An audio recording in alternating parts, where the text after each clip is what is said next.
Interesting you bring that up because also in this book, repeatedly you are quite, there is mention of how we prioritize Merdeka as opposed to, the entire formation of Malaysia, which is in September. And you also talk about, like, as you said, how it took so many years to give a Malaysia Day, basically, this whole recognition that it deserves. And you also talk about how Sabahans may be also opposed to hang up the flag during Merdeka because for them this is not our day. Our day is 16 September, not here, right? And also you talk about how it's very sort of insulting for Sabahans to always have to tick line instead of having their race there. There's so many races there.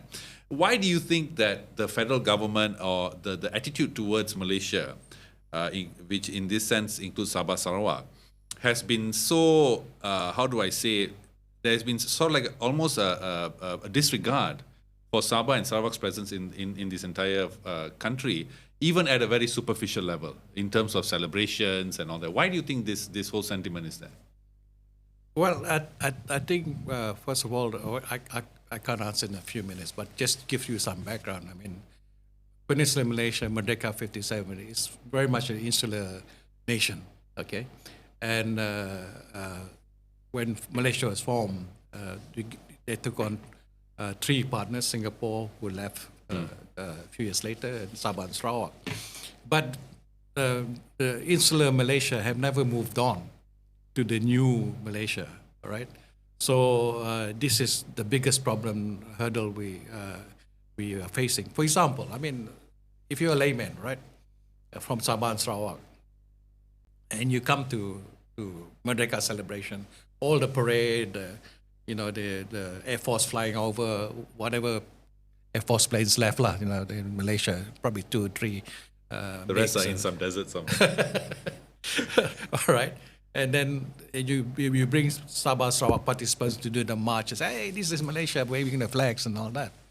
But when it comes to Malaysia Day itself, which is 15, 16 days later, it's only held in either Sabah or Sarawak. Yeah. They alternate it, right? Correct.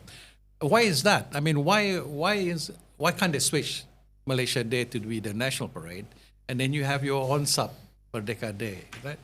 Because if you don't do that, you still recognize Merdeka as Malaysia, all right? And that irritates us. That sickens us. And you keep doing that, we're going to say goodbye to you one day. So I'm very sorry to say, right?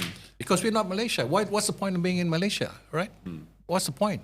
I mean, if you don't take us as equal partners and as brothers and sisters, what's the point of living here, right? Do you support that notion, which you also mentioned in the book, about that Sabah and Sarawak should eventually secede from Malaysia? Do you support that?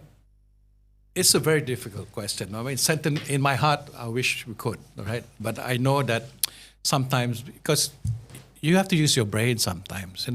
Sometimes I keep saying, be careful what you wish for, right? Because if you're not prepared, you say, okay, we exit, you're not prepared, right? I mean, if you look at the fall of USSR, they broke up and nobody knew what they're doing. They just broke up just like that, right? So can you imagine if one state doesn't have the army, forces, security, and the revenue to continue as independent state? Of course, you end up with all kinds of what you see today, Georgia, Ukraine, and so on. Yeah. So I think I would not agree personally. I think we can work the issues out. I think Malaysia is a great country if it's stuck to the original principles and idea of Malaysia to be a peaceful, loving nation where justice is the forefront and the people welfare is taken care of. Why not? I mean, but when we see examples like Singapore, you begin to have doubts about that kind of concept. Maybe you're a dreamer, but Singapore has done well when on their own. And if they're taken along us at the same time, we'll probably be as good as Singapore. Exactly. Yeah.